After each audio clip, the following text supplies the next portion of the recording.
Hello friends, नमस्ते, good morning, Ram Ram, सत श्री अकाल। कैसे हैं आप दोस्तों?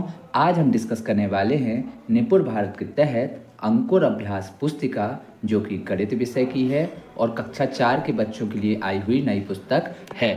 इसमें आज हम डिस्कस करने वाले हैं बच्चों, सप्ताह चल रहा है हमारा 15 दिवस 1 से 6 के अंतर्गत हम अतिरिक्त वर्कशीट, बच्चों अतिरिक्त जो वर्कशीट होती है वह पिछले सप्ताहों के क्वेश्चनों की वर्कशीट होती है। जो पिछले सप्ताह में क्वेश्चन पूछे जाते हैं उसके ही ये अतिरिक्त वर्कशीट होती है। तो आइए इसके अंतर्गत पूछे गए प्रश्नों को हम हल करते हैं।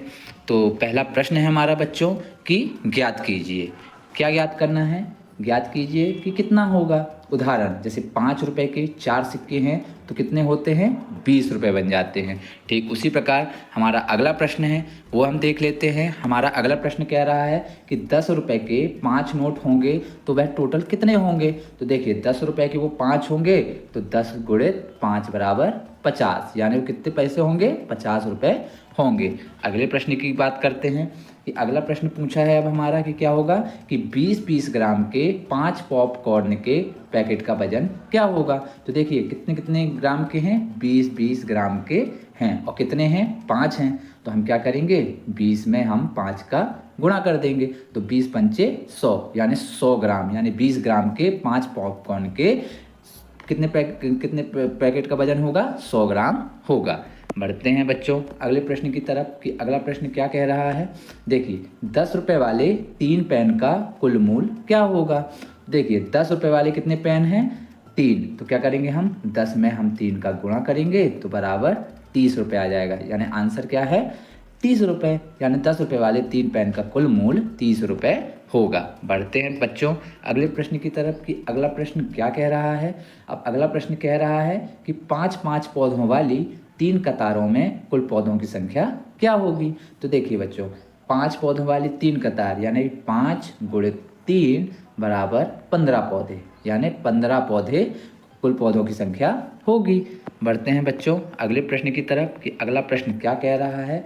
यहाँ हमारा दिवस चल रहा है दिवस 1 और सप्ताह चल रहा है 15, पाठ 6 कवाड़ी बाली के अंतर्गत हमें पहला प्रश्न क्या लिखा हुआ है कि गुणनफल कीजिए। अब गुणनफल करना है बच्चों, तो देखिए गुणनफल कैसे करते हैं, आइए हम वह सीखते हैं। अगर आपने हमारे चैनल को सब्सक्राइब नहीं किया है तो चैनल को सब्सक्राइब कर लीजिए और वीडियो बाद में पसंद आती है तो इसे लाइक भी कर दीजिए और बच्चों अपने दोस्तों को भी बताइए कि हमें कैसे पढ़ना है। तो चलिए बढ़ते हैं बच्चों अगले प्रश्न की तरफ। देखिए प्रश्न में कह रहा है कि 3 गुणित 41 बराबर अनुमानित कितना होगा? 83, लेकिन वास्तविक गुणनफल इसका कितना होगा जब हम गुणा करेंगे तो 123। ठीक उसी प्रकार दूसरा है, यहाँ पे हमने भरा 3 गुणित 4 3 चौके 12, यानी यहाँ पे अनुमानित हो गया 120, तो वास्तविक गुणनफल भी 120 हो गया। यहाँ भी हम क्या करेंगे? 3 गुणित 40 तो 4 तिया 12, यानी 120। यहाँ पे अनुमानित भी हमारा 120 हो गया और वास्तविक गुणनफल भी 120 हो गया। बच्चों आपको गुणा करके देखना है कि इसका आंसर सही आ रहा है या नहीं। अब यहाँ देखिए लास्ट है कि 5 गुणित 21 बराबर 105 अनुमानित है, तो यहाँ भी वास्तविक गुणनफल भी 105 होगा। अब यहाँ पे हम देखिए, यहाँ पे हम इसे हल करते हैं कि 5 गुणित 6 बराबर 300 अनुमानित होगा और वास्तविक गुणनफल भी 300 होगा। कैसे होगा? हम 50 गुणित 6 करके देख लेते हैं बच्चों। 6 शून्यम शून्य, 6 पंचे 30, कितना आया? 300 हमारा आंसर आया। यही 51 गुणित 6 करते हैं तो 306 अनुमानित आता है और वास्तविक गुणनफल भी हमारा 306 आता है। आपको गुणा करके देखना है बच्चों। यहाँ पे भी 5 गुणित 62 करते हैं तो 300 आएगा और यहाँ अनुमानित वास्तविक गुणनफल कितना आएगा? 310 आएगा। देखिए अब हम इसे करके देखते हैं। कैसे करके देखते हैं आप देखिए, ये वाले को हम करके देखते हैं। जैसे हमने क्या किया 5 गुणित 62, अब हम 2 की दूनिया कितने बार पढ़ते हैं? 5 बार, 2 पंचे 10 होगा। फिर हमने यहाँ पे क्रॉस का निशान लगाया, फिर हम 6 की दूनिया 5 बार पढ़ते तो 6 पंचे 30। तो अब हमने यहाँ 0 लिखा, यहाँ 1 लिखा, यहाँ 3 लिखा, तो यहाँ इसका आंसर कितना आ गया? 310। कितना आ गया बच्चों? 310। तो यहाँ हमारा अनुमानित हमने लगाया था 300, लेकिन इसका वास्तविक गुणनफल कितना आ रहा है 310। तो इस प्रकार से हमें अनुमानित और वास्तविक गुणनफल को निकालना है गुणा करके। वही हम ये वाले को भी हल कर लेते हैं कि इसका क्या आएगा। तो देखिए हम क्या करते हैं 4 गुणित 61 कर लेते हैं। तो 1 का गुणा 4 में करेंगे तो 4 आएगा, फिर हमने क्रॉस का निशान लगाया, 6 चौको 24। अब हम यहाँ पे क्या करते हैं, इन्हें जोड़ लेते हैं। तो 4 का 4, 4 का 4 और 2 चौको 4, तो यानी 244 इसका सही गुणनफल है। और अनुमानित इसका कितना आ रहा था 204। तो इस प्रकार से हम इन प्रश्नों को हल कर सकते हैं। बढ़ते हैं बच्चों अगले प्रश्न की तरफ कि अब अगला प्रश्न क्या कह रहा है। तो देखिए अगला प्रश्न कह रहा है कि सारणी में दी गए रेट लिस्ट को देखकर नीचे दिए गए प्रश्नों को उत्तर दीजिए। तो यहाँ पे रेट लिस्ट दी गई है बच्चों, ये देखिए रेट लिस्ट दी गई है। तो हमें इस रेट लिस्ट को पढ़ना है और फिर नीचे दिए गए प्रश्नों को हल करना है। तो देखिए यहाँ पे रेट लिस्ट क्या दी गई है। बेकार कागज़ कितने रुपए किलो हैं, 5 रुपये प्रति किलो हैं। अखबार कितने रुपए किलो हैं, 10 रुपये प्रति किलो है। लोहा कितने रुपए किलो है, 15 रुपये प्रति किलो है।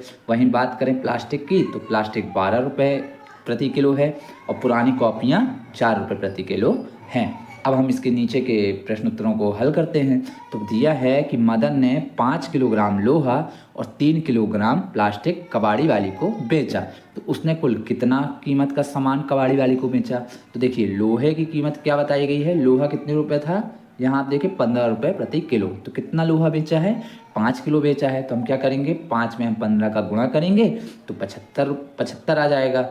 और प्लास्टिक, वहीं प्लास्टिक की बात करें तो प्लास्टिक कितना बेचा है, 3 किलोग्राम बेचा है। तो प्लास्टिक की कीमत कितनी बताई गई है, 12 रुपये बताई गई थी। तो हमने 3 गुणित 12 कर दिया तो 36 आ गया। अब हमने क्या किया, 75 और 36 को जोड़ दिया। 75 36 को जब हम जोड़ेंगे तो टोटल कितना जाएगा, 111 रुपये। तो यानी उसने कुल कितनी कीमत का सामान कबाड़ी वाली को बेचा, 111 रुपये का सामान बेचा। तो इस प्रकार हमें इन प्रश्नों को हल करना है। वहीं दूसरा प्रश्न बोल रहा है कि रीता ने 6 किलोग्राम अखबार और 4 किलोग्राम पुरानी कॉपियाँ कबाड़ में बेची, तो उससे कबाड़ी वाले से कितने रुपए प्राप्त होंगे। तो देखिए अखबार कितने किलोग्राम बेचा है, 6 किलोग्राम बेचा है। तो अखबार की कीमत क्या थी, 10 रुपये प्रति किलोग्राम। तो हम क्या करेंगे, 6 में 10 का गुणा करेंगे तो यहाँ पे हमें अखबार की कीमत आ जाएगी, यानी 60 रुपये। वहीं हम कॉपियाँ कितने रुपए किलो हैं, पुरानी कॉपियाँ 4 रुपये किलो हैं। तो कितनी कॉपियाँ बेची हैं, 4 किलोग्राम पुरानी कॉपियाँ कबाड़ वाले में बेची हैं। तो हमने क्या किया, 4 में 4 का गुणा कर दिया तो 16 आ गया। अब हमने क्या किया, इन दोनों को जोड़ दिया, 60 और प्लस 16 बराबर होगा 76। तो हमने इस प्रकार से क्या हो गया, उसे कितने रुपए प्राप्त होंगे, टोटल 76 रुपये प्राप्त होंगे। अगर आपको नहीं समझ में आया तो हम यहाँ जोड़ के ही बता देते हैं। 60 और 16 को जब हम आप जोड़ेंगे तो अब देखिए इसमें क्या आएगा, 6 का 6, 6 और 1 7, यानी टोटल कितना आएगा 76 रुपये। तो इस प्रकार हम बच्चों इन प्रश्नों को हल कर सकते हैं। आपको जोड़ना घटाना बहुत ही शानदार तरीके से करना है बच्चों, जिसमें कि आपको गलतियां ना हो और सोचने समझने में आपको दिक्कत ना हो। आप बहुत प्यारे हैं बच्चों, आपको पढ़ते लिखते ज़रूर आना चाहिए। तो बढ़ते हैं बच्चों अगले प्रश्न की तरफ कि अगला प्रश्न क्या कह रहा है। अब देखिए अगला प्रश्न हमारा कह रहा है कि निम्नलिखित सारणी में एक कपड़ा व्यापारी द्वारा खरीदी बेची गई सामग्री की कीमत दी गई है। ध्यान से देखकर नीचे दिए गए प्रश्नों को हल कीजिए। तो देखिए अब यहाँ सामग्री दी गई है, यहाँ पे उसकी खरीदा भाव दिया गया है और यहाँ पे उसका बेचा भाव प्रति किलो में दिया गया है। तो पहला है शर्ट, तो शर्ट कितने में खरीदी गई है, 180 रुपये में खरीदी गई है। वहीं उसे बेचा कितने में गया है, 200 रुपये में। वहीं टी शर्ट जो है वह कितने रुपये में खरीदी गई है बच्चों, 140 रुपये में प्रति रुपये में एक शर्ट खरीदी गई है। उसे बेचा कितने में गया है, 150 रुपये प्रति। वहीं तीसरे की बात करें कि पैंट जो है वह कितने रुपए में खरीदा गया है बच्चों, 340 रुपये में खरीदा गया है और उसे बेचा कितने रुपए में गया है, 350 रुपये में बेचा गया है। अब इससे संबंधित हम प्रश्नों को हल करते हैं। तो पहला प्रश्न हमसे पूछ रहा है बच्चों कि व्यापारी द्वारा एक दिन में 2 शर्ट बेची गई तो उसे कितने रुपए की बचत हुई। तो अब हमें बचत बतानी है बच्चों। तो बचत बताने के लिए पहले हमें क्या खरीदना, कितने में खरीदा गया और कितने में बेचा गया, ये हमें जानना जरूरी है। तो देखिए बच्चों, एक टी शर्ट का विक्रय मूल्य क्या है, 200 रुपये है। तो 2 टी शर्ट का विक्रय मूल्य कितना होगा, तो हम 200 गुणित 2 कर देंगे क्योंकि 2 शर्ट हैं। तो कितना आ जाएगा, 400 रुपये।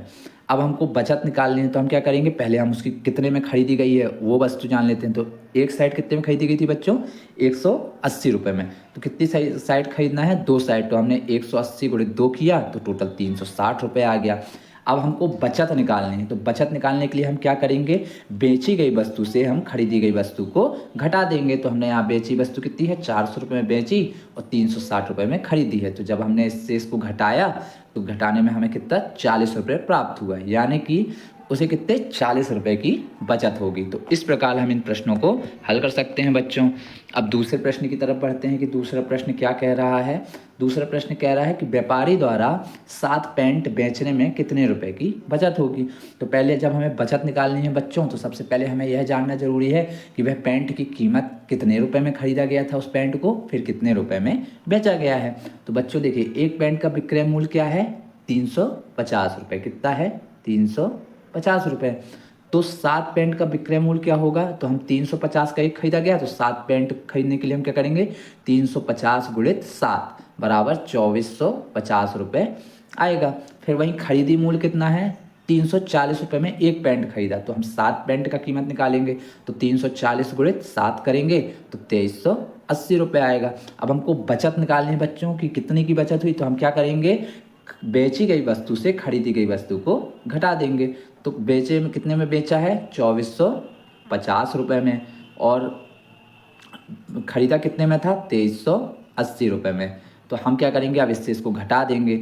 जब आप इससे इसको घटाएंगे, 4 में 3 गया, 1 2 गया, तो 150 कितना आ जाएगा बच्चों, कितना आ जाएगा। तो जब आप इसको घटाएंगे बच्चों, तो यहाँ पे इसका आंसर निकल के आ जाएगा। तो इस प्रकार हम इनको सॉल्व करना है बच्चों।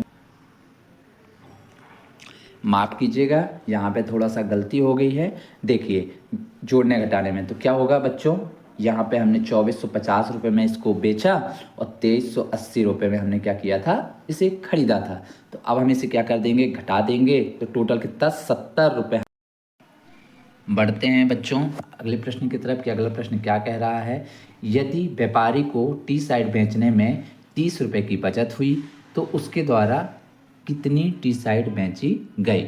तो देखिए बच्चों, एक टी साइड में 10 रुपये की बचत हुई, तो 30 रुपये में होगी कितनी, तो हम क्या करेंगे, 30 रुपये में को हम 10 से भाग दे देंगे। तो 10 दिया 30, तो कितना आ जाएगा, 3 आ जाएगा। तो 3 साइड बेची गई, कितनी बेची गई बच्चों, 3 साइड बेची गई। बढ़ते हैं बच्चों अगले प्रश्न की तरफ कि अगला प्रश्न क्या कह रहा है। यहाँ हमारा सप्ताह चल रहा है 15 और दिवस चल रहा है 3, पाठ 6 कबाड़ी बाली के अंतर्गत हमें प्रश्न करना है कि निम्नलिखित संख्याओं के गुणनफल ज्ञात कीजिए। तो पहला है हमारा कि 42 गुणित 12। अब इसका हमको गुणनफल ज्ञात करना है, तो हम क्या करेंगे, 42 में 12 का गुणा करेंगे। तो आइए करके देखते हैं।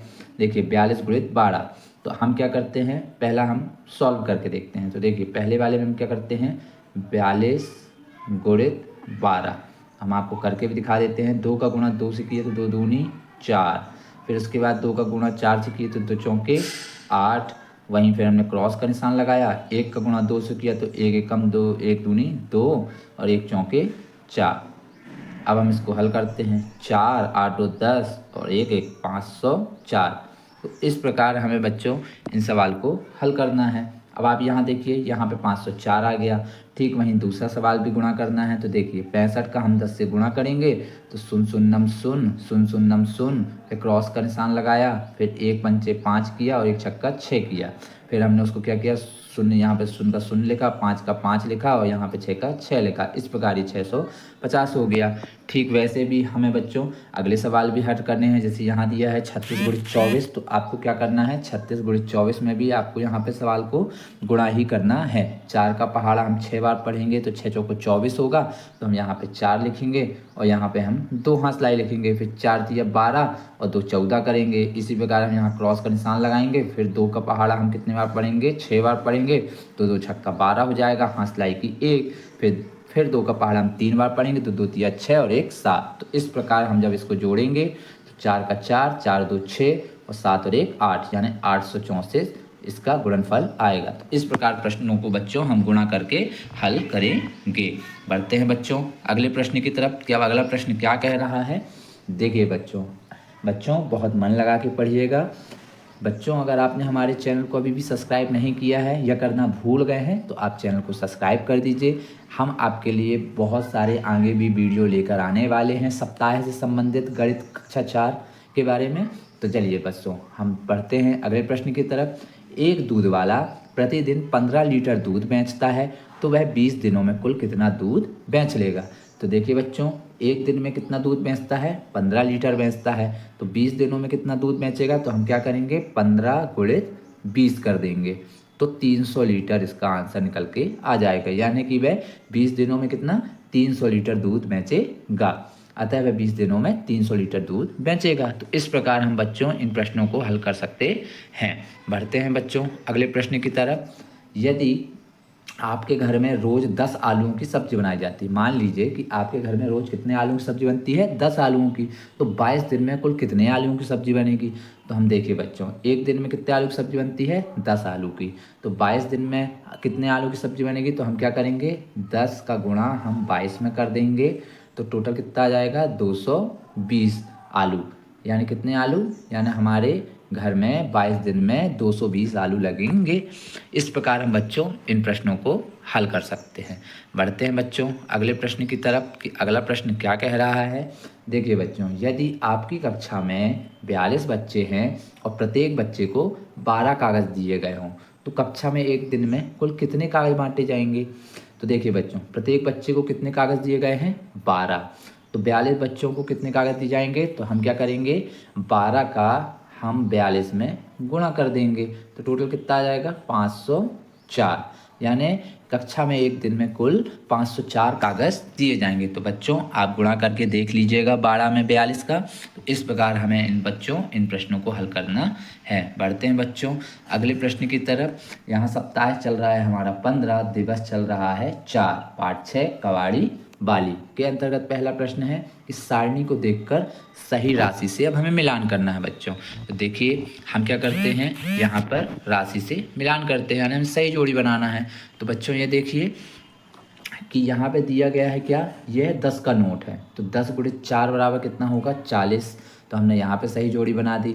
ये बच्चों 20 का नोट है, तो 20 गुणित 3 बराबर 60 होता है, तो इसकी जोड़ी हमने इससे बना दी। ये बच्चों 2 का सिक्का है, तो 2 गुणित 6 बराबर होता है 12, तो हमने 12 से जोड़ी बना दी। वहीं अगला प्रश्न है बच्चों कि यह यहाँ पे दिया गया है क्या, कि क्या दिया गया है, अच्छा ध्यान से देखिए बच्चों कि यहाँ दिया गया है कि ये क्या है, 50 का नोट है, तो 50 का नोट है तो 50 गुणित 2 बराबर 100 होता है, तो हमने 100 से जोड़ी बना दी। वहीं अगली जोड़ी है हमारी, यह 5 का सिक्का है, कितने का है बच्चों, 5 का सिक्का है यह, तो 5 गुणित 5 बराबर 25 होगा, तो हमने ये जोड़ी बना दी। तो इस प्रकार बच्चों इन प्रश्नों को हम हल कर सकते हैं जोड़ी मिला के। बढ़ते हैं बच्चों अगले सप्ताह की तरफ। देखिए हमारा यहाँ पे सप्ताह है 15 और दिवस चल रहा है 5, पाठ 6 कवाड़ी बाली। तो बच्चों आप इस चीज़ को बहुत अच्छे से पढ़िएगा बच्चों। पहला प्रश्न है बच्चों कि हल कीजिए। अब हमें यहाँ क्या करना है, गुणा करना है बच्चों। 42 गुणित 10 दिया हुआ है तो कितना हो जाएगा, 420। कैसे होगा बच्चों, इसे हमने यहाँ सॉल्व करके बताया। आप देखिए यहाँ पे देखिए 10 का गुणा हमने 42 से किया है, तो शून्य शून्यम शून्य, शून्य शून्यम शून्य, फिर क्रॉस का निशान लगाया, फिर 1 दूनी 2, 1 चौके 4, फिर हमने इसको जोड़ दिया बच्चों। तो यहाँ पे कितना आ गया, शून्य शून्यम शून्य, 2 का 2, 4 का 4, यानी 420 रुपये। इसका हल आया 420 रुपये, 420। अब ऐसे ही हमें दूसरा सवाल भी करना है बच्चों। देखिए दूसरा भी गुणा करना है। 31 गुणित 100 बराबर होगा 3100। देखिए कैसे होगा बच्चों, यहाँ पे देखिए हमने गुणा करके बताया है। हमने क्या किया है, यहाँ गुणा कर लेते हैं। आइए हम आपको पुनः गुणा करके बताते हैं बच्चों। देखिए 31 गुणित 100, 31 गुणित 100। अब आप देखिए कैसे, शून्य शून्यम शून्य, शून्य शून्यम शून्य, यहाँ क्रॉस का निशान लगाया, फिर शून्य शून्यम शून्य, शून्य शून्यम शून्य, फिर यहाँ पे डबल क्रॉस के निशान लगाए, फिर 1 एकम 1, 1 तिरका 3। अब यहाँ पे देखिए बच्चों 1 0 2 0 1 और 3100, यानी कितना हो गया बच्चों, 3100। तो ये देखिए कि यहाँ पर 3100 ये लिखा हुआ है। वहीं तीसरे की सवाल करें कि 10 गुणित 26 बराबर क्या होगा, 260। तो इस प्रकार हम इसको सॉल्व कर सकते हैं बच्चों। हमने यहाँ सॉल्व करके ही बताया है। वहीं 100 गुणित 150 बराबर 15,000। यहाँ भी हमने गुणा करके इसे सॉल्व करके बताया बच्चों, तो आप इसे सॉल्व कर लीजिएगा। वहीं पे भी यहाँ भी 5 गुणित 1,000 बराबर 5,000 हो जाएगा, इसे भी हमने सॉल्व करके बताया है। तो इस प्रकार बच्चों हमने इन सवालों को हल किया है। यहाँ भी देखिए बच्चों 10 गुणित 100 बराबर 1,000 हमने ये हल करके बताया है। अब देख लीजिए गुणा करके देखना है बच्चों। वहीं 220 गुणित 10 बराबर 200 होगा। आइए देख लेते हैं 20 गुणित 10। ये देखिए शून्य शून्यम शून्य शून्य शून्यम शून्य, यहाँ देखिए एक शून्यम शून्य एक दूनी 2, तो इस प्रकार यह 200 हो गया। तो इस प्रकार बच्चों हमें इन प्रश्नों को हल करना है। गुणा करते चलिएगा बच्चों आप। यहाँ 3 दूनी 6, यहाँ पे 600 हो गया। कैसे हो गया ये देखिए 30 गुणित 20 बराबर 600, शून्य शून्यम शून्य शून्य शून्यम शून्य, यहाँ क्रॉस का निशान लगाया, 2 शून्यम शून्य 3 दूनी 6। अब इनको जोड़ देते हैं बच्चों, तो ये 600। यानी इस प्रकार से हमें प्रश्नों को हल करना है। वहीं अगला प्रश्न है 24 गुणित 100। 24 गुणित 100, तो इसका आ जाएगा हमारा आंसर 2400 गुणा करने पर। ये बच्चों देखिए हमने इसे सॉल्व किया है, आप भी ऐसे ही गुणा करके बच्चों इसे सॉल्व कीजिएगा। तो इस प्रकार हम इन प्रश्नों को हल कर सकते हैं। बढ़ते हैं दोस्तों अगले सप्ताह की तरफ कि अगला सप्ताह क्या कह रहा है। सप्ताह चल रहा है 15, दिवस चल रहा है 6, पाठ 6 कबाड़ी वाली के अंतर्गत पहला प्रश्न है बच्चों कि अनुमान लगाकर बताएं कि 5 गुणित 61 का गुणनफल 300 से अधिक है या 400 से अधिक है। तो इसे करने के लिए हमें क्या करना होगा बच्चों, गुणा करना होगा। तो आइए गुणा करके देख लेते हैं। तो हमने यहाँ पे 5 का 61 पे गुणा किया, तो हमारा यहाँ पे कितना आंसर आया बच्चों 305। तो हम क्या करेंगे, अतः 5 गुणित 61 का गुणनफल 300 से अधिक है। बढ़ते हैं बच्चों अगले प्रश्न की तरफ कि अगला प्रश्न क्या कह रहा है। अब देखिए बच्चों अगले प्रश्न में क्या लिखा है, सोच कर लिखें कि 52 गुणित 4 का गुणनफल 200 से कम है या अधिक है। तो हमें इसे पिछले सवाल की तरह ही करना है। तो देखिए बच्चों हम क्या करेंगे, 52 में 4 का गुणा करेंगे। तो देखिए 4 दूनी 8, 4 पंचे 20, यानी 208। मतलब कि यह 200 से अधिक है। तो इसका आंसर होगा कि यह 200 से अधिक है। बढ़ते हैं बच्चों अगले प्रश्न की तरफ कि अब अगला प्रश्न क्या कह रहा है। देखिए बच्चों अगला प्रश्न कह रहा है कि एक व्यापारी द्वारा 5 किलोग्राम तुअर दाल 100 रुपये प्रति किलोग्राम के भाव से खरीद कर 110 रुपये प्रति किलोग्राम के भाव से बेच दी गई, तो व्यापारी को कितनी कमाई हुई। तो देखिए बच्चों 1 किलोग्राम दाल की कीमत कितनी है 100 रुपये। कितनी है 100 रुपये। तो 5 किलो दाल की कीमत कितनी होगी, तो 5 गुणित 100 कर दिया हमने, तो कितना आ गया 500 रुपये। यानी 5 किलो दाल की कीमत कितनी होगी 500 रुपये। तो 5 किलो दाल कितने में बेची गई है 110 रुपये किलो के भाव से। तो 110 गुणित हमने 5 किया, तो टोटल कितने में बेची गई है 550 रुपये में। अब हमें व्यापारी की कमाई बतानी है, तो हम क्या कहेंगे, बेची गई कीमत से खरीदी गई कीमत को घटा देंगे, तो हमारा प्रॉफिट यानी कमाई निकल आएगी। तो हम क्या किया 550 जो कि बेची गई थी और 500 जो कि खरीदी गई थी, हमने 550 में से 500 को घटा दिया, तो 50 रुपये इसकी कमाई निकल के आ गई। तो इस प्रकार बच्चों इन सवाल को हल करना है। बढ़ते हैं बच्चों अगले प्रश्न की तरफ कि अब अगला प्रश्न क्या कह रहा है। यदि एक केला विक्रेता 1 दर्जन केले 60 रुपये में खरीद कर 65 रुपये में बेच देता है, तो 2 दर्जन केले बेचने पर उसे कितने रुपए का मुनाफा होगा। तो देखिए बच्चों पहले हम यह देख लेते हैं कि केले कितने के खरीदे हैं 60 रुपये के भाव से, कितने दर्जन खरीदे हैं 2। तो हम क्या करेंगे यहाँ पे 60 में 2 का गुणा कर देंगे, तो यहाँ पर कितने केले खरीदे हैं 120 रुपये के केले खरीदे हैं।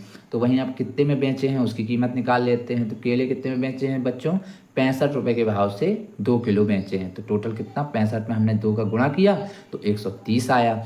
अब मुनाफा हमें बताना है बच्चों की 2 दर्जन केले बेचने पर उसे कितने रुपए का मुनाफा हुआ। तो हम क्या करेंगे, बेचे गए कीमत से खरीदे गए कीमत को घटा देते हैं। तो 130 में से हमने 120 घटा दिया, तो 10 रुपये हमारा मुनाफा आ गया। यानी वे उसको 2 दर्जन बेचने पर 10 रुपये का मुनाफा हुआ। तो इस प्रकार बच्चों इन सवालों को हल करना है। बढ़ते हैं बच्चों अगले प्रश्न की तरफ कि अगला प्रश्न क्या कह रहा है। निम्नलिखित संख्याओं का गुणनफल ज्ञात कीजिए। तो बच्चों अब हमें इन संख्याओं का गुणनफल ज्ञात करना है। तो पहला दिया है 32 गुणित 10, तो इसका आंसर होगा 320। कैसे होगा बच्चों, हम इन्हें गुणा करके देख लेते हैं। तो मैंने यहाँ पे आपको गुणा करके बताया है बच्चों, आपको भी इसी प्रकार गुणा करना है। वहीं पे बात दूसरे की है कि 60 गुणित 13, तो इसमें का भी आंसर होगा 780। देखिए बच्चों इसे भी हमने हल किया है 60 गुणित 13। कैसे हल करना है मैं आपको बता देता हूँ बच्चों। तो आप यहाँ देखिए ये वाला जैसे देखते हैं, हमने क्या किया 60 गुणित 13 किया बच्चों, तो हमने क्या किया 13 शून्य 3 शून्यम शून्य 3 छिंग 18 बच्चों, फिर हमने क्रॉस किया 1 शून्यम शून्य 1 छक्का 6। तो इस प्रकार से हम बच्चों 0 8 का 8 और 6 और 1 7, तो इस प्रकार 780 आ गया। तो इस प्रकार हमें बच्चों इन सवालों को हल करने हैं। बढ़ते हैं बच्चों अगले प्रश्न की तरफ कि अगला प्रश्न क्या कह रहा है। अब देखिए बच्चों, हमारा अगला प्रश्न क्या कह रहा है कि अगर आप प्रतिदिन 6 रोटियां खाते हैं तो 20 दिनों में कुल कितनी रोटियां खाएंगे। तो बच्चों देखिए, एक दिन में खाई गई कितनी रोटियां हैं 6, तो 20 दिन में कितनी खाई जाएंगी, तो हम 6 में 20 का गुणा कर देंगे, तो 6 दूनी 12, यानी टोटल कितनी आ जाएंगी 120 रोटियां 20 दिनों में खाएंगे। इसी प्रकार हमें बच्चों इन प्रश्नों को हल करना है। बढ़ते हैं बच्चों अगले प्रश्न की तरफ कि अगला प्रश्न क्या कह रहा है। अगला प्रश्न कह रहा है बच्चों कि अगर अमन के पास 20 रुपए के 6 नोट तथा अलीम के पास 50 रुपए के 2 नोट हैं तो किसके पास अधिक रुपए हैं, यह हमें बताना है। तो बच्चों देखिए, अमन के पास कितने हैं 20 रुपए के 6 नोट हैं, तो हम क्या करेंगे 20 में 6 का गुणा करेंगे तो टोटल नोटों की संख्या आ जाएगी, यानी 120 रुपये आ जाएगी अमन के पास। वहीं अलीम की बात करें तो अलीम के पास 50 रुपये कितने नोट हैं 2, तो हम 50 में 2 का गुणा करेंगे तो टोटल आ जाएगा अलीम के पास की संख्या 100 रुपये। तो अतः अमन के पास कितने हैं 120 और अलीम के पास कितने हैं 100, यानी 120 में से हम 100 घटा देंगे तो 20 रुपये ज़्यादा किसके पास आ जाएंगे, अमन के पास अलीम से। तो अतः अमन के पास अधिक रुपए होंगे। बढ़ते हैं बच्चों अगले प्रश्न की तरफ कि अगला प्रश्न क्या कह रहा है। देखिए बच्चों, 5 रुपये के 20 सिक्कों का मूल कितना होगा। तो 5 रुपये के 20 सिक्कों का मूल जानने के लिए हमें क्या करना पड़ेगा, 5 का हम 20 में गुणा कर देंगे तो कितना जाएगा 20 पंचे 100, मतलब कि 100 रुपये होगा। बढ़ते हैं बच्चों अगले प्रश्न की तरफ कि अगला प्रश्न क्या कह रहा है। बच्चों अगर आपने हमारे चैनल को अभी सब्सक्राइब नहीं किया है तो फटाफट चैनल को सब्सक्राइब कर दीजिए और वीडियो देखने के बाद आपको पसंद आती है तो आप उसे लाइक भी कर दीजिए। बच्चों अगला प्रश्न है 32 गुणित 100 का मान ज्ञात कीजिए। देखिए बच्चों, 32 गुणित 100 का मान कितना होगा 3200 रुपये। इसे हमने यहाँ सॉल्व करके बताया बच्चों, आपको गुणा करना है बच्चों, जैसे जैसे हमने किया है 32 का 100 में हमने गुणा किया है तो यह आंसर निकल के आया है। तो इस प्रकार हमें बच्चों गुणा करके इन सवालों को हल करना है। वहीं दूसरा प्रश्न भी यही कह रहा है बच्चों कि 90 गुणित 10 का मान ज्ञात कीजिए, तो कितना आएगा 900। ये बच्चों हमें सॉल्व करके इसे बता दिया है। आपको नहीं समझ में आ रहा तो एक बार हम सॉल्व करके बता देते हैं बच्चों। देखिए क्या करना है हमें, 90 गुणित 10, तो देखिए बच्चों हम 90 गुणित 10 करते हैं तो शून्य शून्यम शून्य शून्य शून्यम शून्य, हम क्रॉस करते हैं 1 शून्यम शून्य 1 नम्मा 9। अब देखिए हम इनको जोड़ते हैं 1 2 900, यानी कि इस प्रकार हम बच्चों इन प्रश्नों को हल कर सकते हैं। यानी कि कितना आया 900, यानी 90 गुणित 10 का मान कितना होगा 900 होगा। तो बच्चों इस प्रकार हम सवाल को हल कर सकते हैं। तो बच्चों उम्मीद है कि आपको यह वीडियो पसंद आई होगी और आपने इसे बहुत अच्छे से ही पढ़ा होगा। तो बच्चों मिलते हैं अगली वीडियो में, और इसके पुराने सप्ताहों की वीडियो हमारी प्लेलिस्ट में डली हुई है तो आप वहां से वॉच कर सकते हैं। धन्यवाद। जय हिंद, जय भारत।